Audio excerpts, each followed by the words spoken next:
오늘 하나님의 말씀은 요한복음 1장 1절로 4절입니다. 요한복음 1장 1절로 4절, 신약성경 140페이지입니다.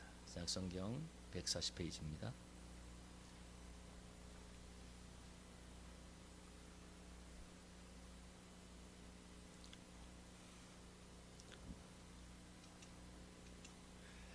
예, 우리 찾으셨으면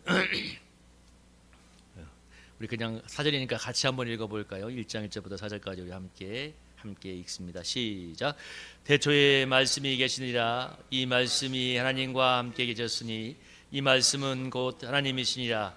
그가 태초에 하나님과 함께 계셨고 만물이 그로 말미암아 지은 바 되었으니 지은 것이 하나도 그가 없이는 된 것이 없느니라. 그 안에 생명이 있었으니 이 생명은 사람들의 빛이라. 아멘. 오늘은 그 안에 생명이 있었으니라는 제목으로 은혜를 나눠봅니다. 옆에는 뭐라고 힘차게 인사하겠습니다. 예수님 안에 생명이 있습니다. 이렇게 인사하겠습니다. 시작. 예수님 안에 생명이 있습니다. 또 이렇게 인사합니다. 예수님 안에 소망이 있습니다. 이렇게 인사하겠습니다. 시작. 예수님 안에 소망이 있습니다. 아멘. 사람들이 살아가면서 가장 필요하고 중요한 것이 무엇이라고 묻는다면 많은 사람들은 돈이 필요하다고 말하겠지만 그러나 저는 개인적으로는 사람들의 그 마음에 살아갈 힘이 가장 중요하다고 말하고 싶습니다. 돈이 있으면 뭐예요? 살아갈 소망이 없으면 그 넥센의 김정주 회장도 그 많은 돈을 있었지만 자살했지 않습니까? 삶의 의미, 삶의 목적, 삶의 소망, 삶의 의욕 이런 것이 가장 중요한 것입니다. 이런 것이 사라지면 그 사람은 살아서나 죽은 자와 방불한 삶을 살게 되고 술독에 빠져 살거나 자살로 인생을 마감하기도 합니다. 돈도 중요하고 환경도 중요하지만 가장 필요한 것은 그 마음에 살아갈 힘이 있느냐, 삶의 소망, 의미, 목적, 활력이 있느냐는 것입니다. 제가 언젠가 정말 기억에 남는 그 다큐를 본 적이 있는데 어떤 다큐였냐면 필리핀의 그 어느 가난한 어촌의 이야기였는데 거기에선 참치를 낚시로 잡는데 너무나 원시적인 방법이었습니다. 여러분 아무것도 안 끼고 우리는 낚싯대에 좋은 것 같고 하지만 그 먼 바다에 나가서 낚싯줄을 던지고 맨손으로 낚시를 합니다. 피가 나죠. 그런데 그 수십 명이 약간 좀 큰 배를 함께 타고 몇 주간 바다로 나가고 그 배에는 이제 작은 조각배들 같은 것들이 여러 개 있습니다. 그러면 그 바다에다 정박을 해놓고 작은 배에 한 명씩 타고 나가서 이제 참치 낚시를 하는 거예요. 근데 참치가 잘 안 걸려요. 그냥 맨날 며칠을 해도 한 마리 걸릴까 말까 해요. 근데 그 뜨거운 태양 밑에 그 10명, 20명 되는 그 사람들이 밥이라고는 겨우 쌀밥에다가 간단한 음식으로 밥을 먹고 그냥 빗물 받아서 이렇게 가끔씩 샤워도 하고 정말 막 뜨거운 이글거리는 태양이 장렬한 그 열대 바다에서 물고기를 잡는데 근데 이 배에 철칙이 하나 있다고 합니다. 뭐냐면 어떤 경우에도 어두운 표정을 지으면 안 된대요. 그래서 어두운 표정을 지으면 안 좋은 일이 생긴다는 미신이 있기 때문에 그래서 만약에 걔가 너무 힘들다고 인상 쓰고 있다가 내리려면 두 번 다시 배를 안 태운대요. 선장이 됐다. 넌 재수없는 놈이야. 오지 마. 그래서 거기는 그 사람들이 항상 어떻게든 웃으면서 활기차게 그 일을 하는 거예요. 근데 제가 보기에는 웃을 일이 아니야. 너무 힘들어 보여. 심지어 그 뜨거운 태양빛이 내리는데 혼자 그 배에서 모선에서 떨어져서 저기 가서 닦는데 그 어떤 사람들이 얘기 40 몇 살 된 사람이 간증을 보니까 한번 폭풍우가 와가지고 자기가 그 모선에서 떨어져가지고 한 몇 박 며칠을 6박 7일인가를 헤매다가 어디 가서 겨우 구조가 됐대요. 정말 죽음의 사선을 넘고 근데 거기서 손으로 낚시를 던져가지고 참치를 잡는 정말 어쩌면 너무나 처절해 보이는 그런 삶인데 중요한 건 그들이 얼굴이 정말 웃으면서 그걸 이겨낸다는 거예요. 그리고 그 젊은 18세가 되는 그 어부가 저 항구에 내린 다음에 바로 옷을 갈아입고 이렇게 좀 단장을 한 다음에 오토바이를 타고 이웃 마을로 가는데 누가 있냐면 여자친구를 만나러 갑니다.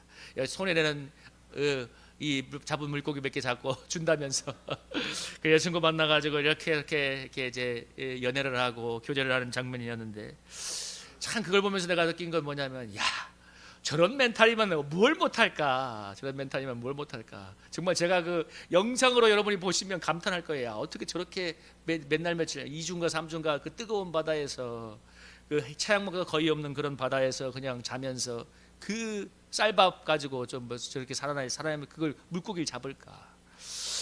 여러분 좀 너무나 힘들고 가난하고 고통스러운 삶이지만 그 삶을 살아내는 그들의 삶이 참 존경스러워 보이기도 했습니다. 근데 여러분, 불행해도 훨씬 좋은 환경이 있을지라도 이 삶에 살아갈 힘이 없으면 주저앉아 있는 거예요. 여러분, 일본이 잃어버린 30년이 만든 일본 사회의 자화상이 뭐냐면 무기력한 젊은이입니다. 제목이 무기력한. 그러니까 젊은 사람들이 이 어떤 열정과 희망을 안 갖고 있는 거예요. 그래서 일본이 전에는 막 노벨상도 많이 나오고 수많은 과학기술이 발전했는데 이제 논문도 안 쓴대요. 논문도 쓰는 사람도 별로 없고, 일본이라는 사회가 너무 무기력해져 있는데, 그리고 그 뒤에 영상의 제목이 너무 재밌었는데, 무기력한 일본, 그리고 이것이 다가올 한국의 미래라고 했는데, 내가 그 말을 보면서 한국의 미래가 아니라 현재다. 그리고 중국은 탕평족이라고 해서 누워있는다는 뜻인데, 젊은이들이 누워있으면 아무것도 안 하고 일도 안 해도 되고 그냥 한다는 그런 용어인데, 그래서 중국 공산당의 시진핑이 그 문화혁명 때를 떠올리면서 젊은이들을 농촌으로 하방 보내라고 했다가 요즘 젊은이들한테 시진핑이 욕을 바가지로 먹고 있다고 합니다. 네가 가봐라 하면서. 정말 이 시대에 필요한 것은 각자에게 살아갈 힘, 생명력입니다. 여러분, 이걸 만들려고 얼마나 애를 많이 씁니까? 운동도 하고, 세상 사람들은 술도 마시고 노래도 하고 놀러도 다니면서 스트레스를 풀면서 살아갈 힘을 만들어내잖아요. 너무 중요하니까. 생명력이 너무 중요한 거니까. 여러분, 오늘 우리가 살펴볼 요한복음도 아주 중요한 이 주제를 다루고 있습니다. 생명에 관해서 말하고 있는데, 요한복음에는 생명이라는 단어가 35에 쓰였고, 산다는 동사가 15회가 쓰였고, 빛이라는 용어가 23에 쓰였다고 합니다. 그래서 요한복음의 주제를 한마디로 얘기한다면 예수를 믿음으로 생명을 얻는 것입니다. 예수를 믿음으로 생명을 얻는 건데, 그래서 여러분, 이 말씀 한번 읽어볼까요? 요한복음의 기록 목적입니다. 요한복음 20장 31절 한번 읽어볼까요? 시작. 오직 이것을 기록하고 하면 너희로 예수께서 하나님의 아들 그리스도이심을 믿게 하려 함이요 너희로 믿고 그 이름을 힘입어 생명을 얻게 하려 함이라. 아멘. 여러분, 요한복음의 저술 목적이 뭐라고 했어요? 예수를 믿어서 생명을 얻는 거라고 했잖아요. 근데 여기서 말하는 생명은 우리가 말하는 육신의 생명이 아니라, 육신의 생명을 헬라어로 비오스라고 하는데, 늙고 병들고 죽는 생명, 이런 비오스가 아니라 불멸의 생명, 영원한 생명, 이걸 조에라고 합니다. 이거 조에를 말합니다. 그러니까 예수님이 주고자 하는 것이 뭐예요? 영원한 불멸의 생명, 조에를 주고자 하십니다. 이 요한복음, 생명의 복음의 이 서론이 바로 우리가 읽어본 요한복음 1장 1절부터 4절의 내용입니다. 태초에 말씀이 계시니라. 이 말씀이 하나님과 관계시더니 이 말씀은 곧 하나님이시니라.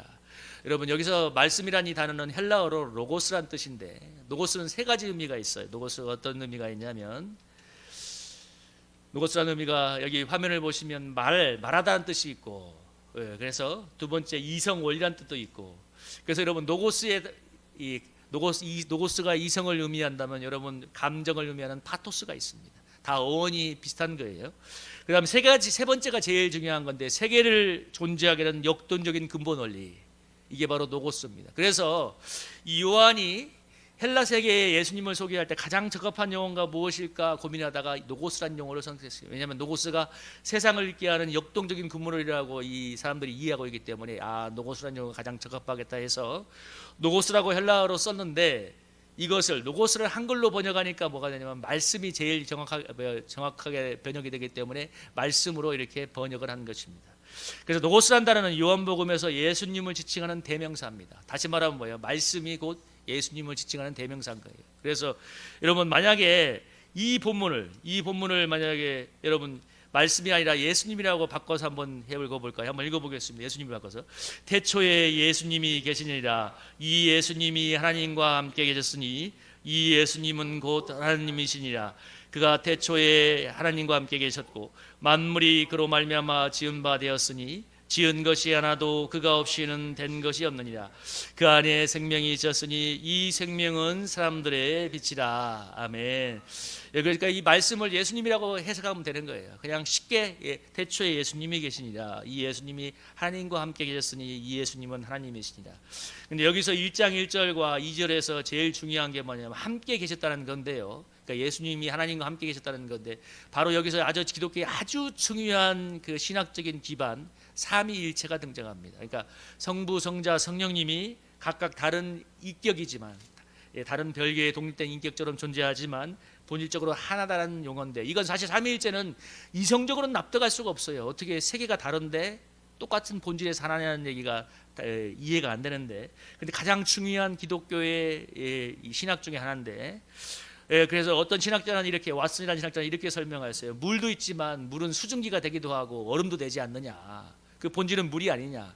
근데 이것은 사실 정확한 비유는 아니에요. 정확한 비유는 아니지만 그래도 뭔가 이렇게 좀 납득이 될 만한 이 비유라고 생각해서 삼위일체를 했는데, 근데 여기서 제일 중요한 건 뭐냐면 예수님이 곧 하나님이라는 겁니다. 여기서 이게 삼위일체의 제일 중요한 본문. 그래서 뭐예요? 하나님과 함께 계셨고 3절에 뭐예요? 예수님이 하나님이시기 때문에 만물이 그로 말미암아 지은 바 되었으니 창조의 주님이라는 것입니다. 그래서 이 예수님을 위해서, 하나님에 의해서 창조가 되었듯이 예수님을 위해서 모든 세계가 창조되었는데, 보이는 것 보이지 않는 것 모든 우주와 영계 이 자연 모든 세계를 예수님이 창조했다고 이렇게 소개를 합니다. 그래서 예수님은 뭐예요? 하나님과 함께 계셨던 성자 예수님이고, 그 태초부터 함께 있었던 하나님이셨던 예수님이 모든 만물을 지었다고 이렇게 소개를 하고 있습니다. 그러면서 이 요한이 그 안에, 그 예수님 안에 무엇이 있다고 합니까? 여러분 4절 한번 읽어볼까요? 4절 한번 읽어보겠습니다. 시작. 그 안에 생명이 있었으니 이 생명은 사람들의 빛이라. 여러분 이 요한이 예수 그리스도를 이렇게 서론적으로 소개하면서 태초보적했던 삼위 하나님 예수님, 창조해 주신 예수님 안에 생명이 있었다고 얘기합니다. 제가 아까 이 생명은 아까 비오스가 아니라 뭐라고 했습니까? 여기 뒤에 보면 비오스가 육신의 생명이고 조회가 영원한 생명이라고 하죠. 여러분 여기서 예수님 안에 생명이 있었다고 할 때 여기서 말하는 예수님은 우리가 지금 늙고 병들어 죽는 그 비오스가 아니라 조회를 말합니다. 그러니까 예수님 우리에게 주고자 하는 게 뭐예요? 이 불멸의 생명 조회를 주고자 합니다. 여러분 이게 참 너무나 우리에게 필요한 것 아니겠습니까? 이 수많은 이 시대를 살아가면서 여러분 살아있다는 것은 여러분 성장한다는 것이고, 살아있는 것은 모든 것을 만들어내죠. 여러분 나무를 한번 생각해 보시죠. 나무가 살아있는 나무는 여러분 어떤 향을 합니까? 광합성을 통해서 이산화탄소를 흡수하고 산소를 내보내지 않습니까? 그래서 여러분 지금 지구에 흩어진 아마존의 숲이 사라진다고 난리잖아요. 왜? 산소 계속 밀림을 개발해서. 왜? 어마어마한 산소를 만들어내는 이 지구의 허파라고 하는 아마존 아닙니까? 지구에 숨을 쉬게 하는 게 아마존의 그 울창한 살림인 거예요. 여러분 여기 있는 모든 나무들이 살아있기 때문에 이산화탄소를 흡수하고, 우리 이산화탄소 먹으면 죽잖아요. 그 죽음을 흡수하고 생명을 만들어내는 거, 생명의 산소를 만들어내는 거. 왜? 살아있기 때문에. 여러분 우리가 그런데 죽어있는 것은 모든 것을 부패시키고 망하게 만들어요. 여러분 몇 년 전에 스칸디나비아 반도에서 이 술록 수백 마리가 이 어마어마한 낙뢰로 인해서 한꺼번에 몰살을 했답니다. 그런데 이 노르웨이 당국이 이 수백 마리의 이 술록을 어떻게 할까 하다가 너무 귀찮다, 자연이 알아서 처리하겠지 놔뒀대요.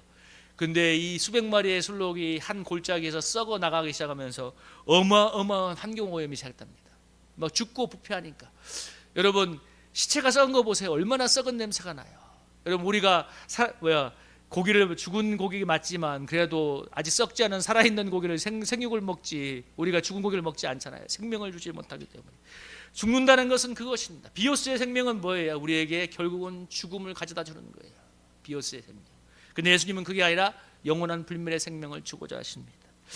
여러분 비오스의 생명이 가진 한계가 뭐냐면 삶이 가진 한계에 붙들려 산다는 거예요. 여러분 이 말씀을 한번 읽어볼까요? 여러분 히브리서 2장 15절 한번 읽어보겠습니다. 시작.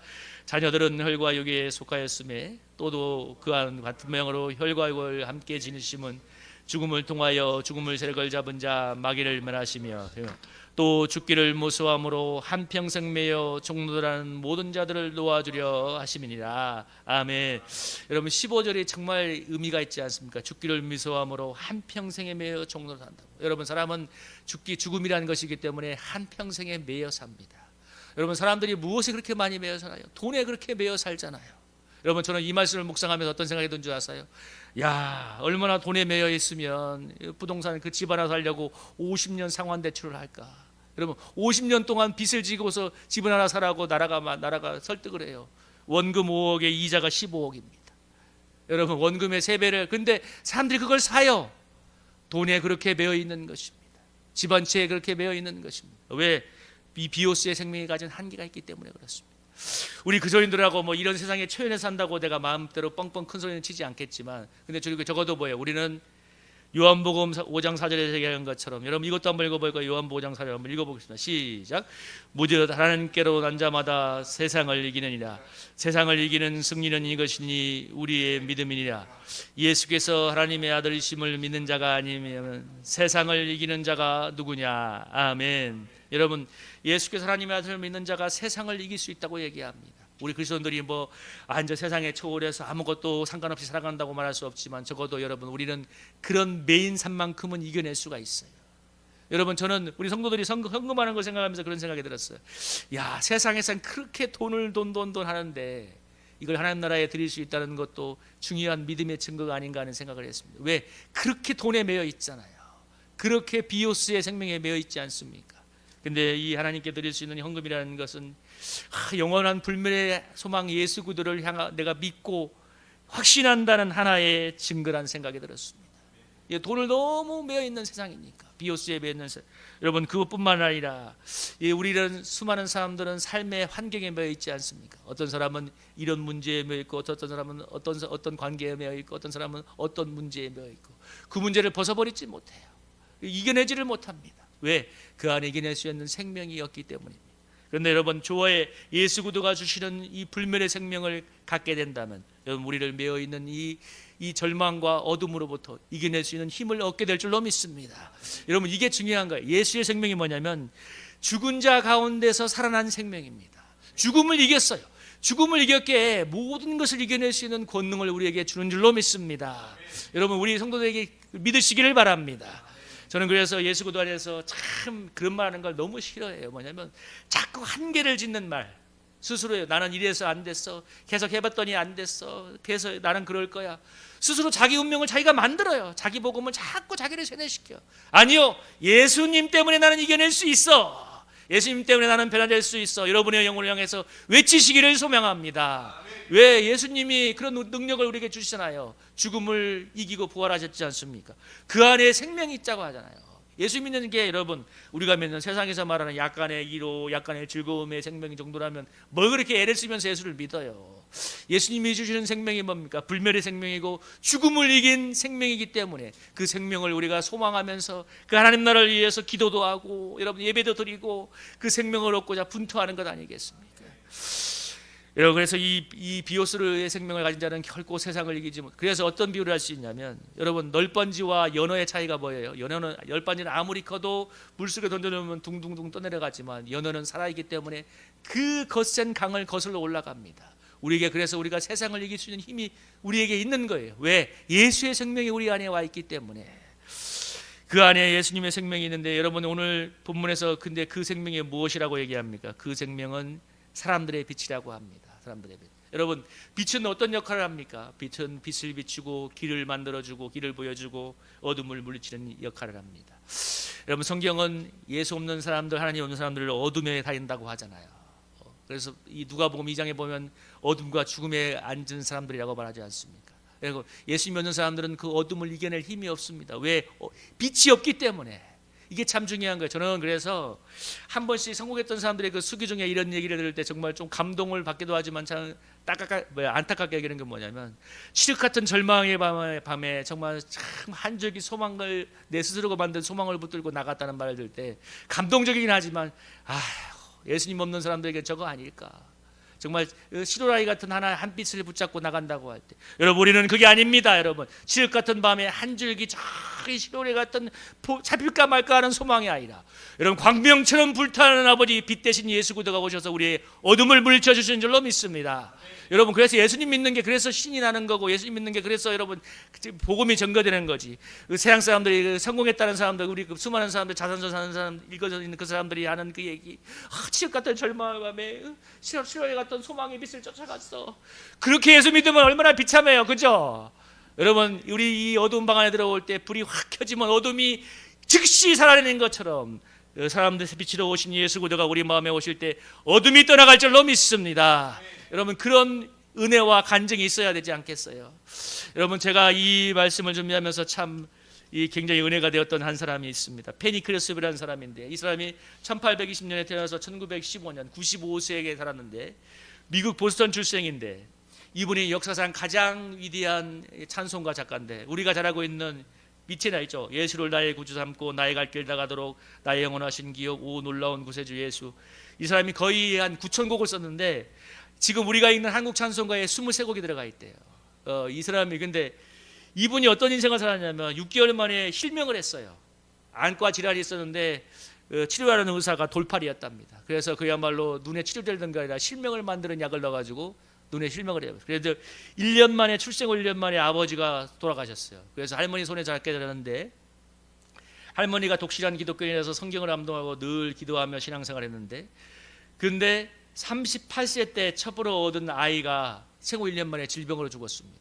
그리고 그 1년 뒤에 남편도 죽었습니다. 그래서 여러분 누구보다도 슬픔과 한이 많은 여인이어야 돼요. 근데 여러분 근데 거기서 너무나 눈도 어두워 인생도 너무나 절망적이야. 근데 그가 거기서 성경을 암송하며 뜨겁게 기도하고 하나님을 찬양하는 가운데 하나님이 말로 할 수 없는 영감을 보여주면서 여러분 어마어마한 찬송가를 적었는데 그것이 여러분 기독교 역사상 가장 위대한 찬송가고 9천 곡이 넘는 찬송가였고 그가 90세가 되어서 간증을 하면 그 어마어마한 인파가 몰려들어서 그 한번 간증을 들으려고 그래서 미국에서 가장 당대의 영향력을 행사하던 기독교인이었다고 합니다. 여러분 생각해 보세요. 정말 어쩌면 너무나 위대한 삶을 살았지만 그 인생은 너무나 슬프고 한이 많은 사람 아닙니까? 여러분 인간적으로 생각한다면 그가 예수님이 없었다면 어떻게 했을까요? 저는 이 사람이 그냥 자살했을 거라고 생각해요. 어떻게 이런 삶을 이겨내? 생각해 보세요. 예수님이 없으면 집안에 앉아 있으면 남편도 죽었어, 아버지도 죽었어, 자식도 죽었어, 눈은 멀어, 아무것도 없어. 왜 살 거예요? 근데 여러분 그 안에 빛 되신 예수 그리스도가 생명이신 부활의 생명이신 예수 그리스도가 들어오니까 여러분 그 지옥 같은 어둠을 다 광명과 같은 태양과 같은 하나님의 능력의 불길로 몰아내고 여러분 놀라운 하나님의 이름을 찬양하는 찬양을 만들어내는 위대한 찬송가 작사가로 세웠지 않습니까? 여러분 저는 그래서 페니크리스를 보면서 야 정말 은혜가 된다. 우리는 그런 고난을 오면 안 되잖아요. 우리 감당하기도 힘들어. 근데 여러분 중요한 건 뭐냐면 예수님이 있기 때문에 그 일이 가능한 줄 믿으시길 바랍니다. 우리도 마찬가지입니다. 우리도 예수 안에 있는 생명, 불멸의 생명이 우리 안에 있기 때문에 여러분 지금 내가 당하는 고난과 어려움이 분명 힘든 건 맞지만 그러나 여러분 넉넉히 이기고 하나님의 영광을 드러낼 줄로 믿습니다. 여러분 이 예수의 생명을 굳게 힘있게 의지하고 여러분 날마다 붙잡기를 주님의 이름으로 축복합니다. 우리 찬양 부르면서 함께 기도하기 원합니다.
네, 불멸의 생명이 있는 줄로 믿습니다.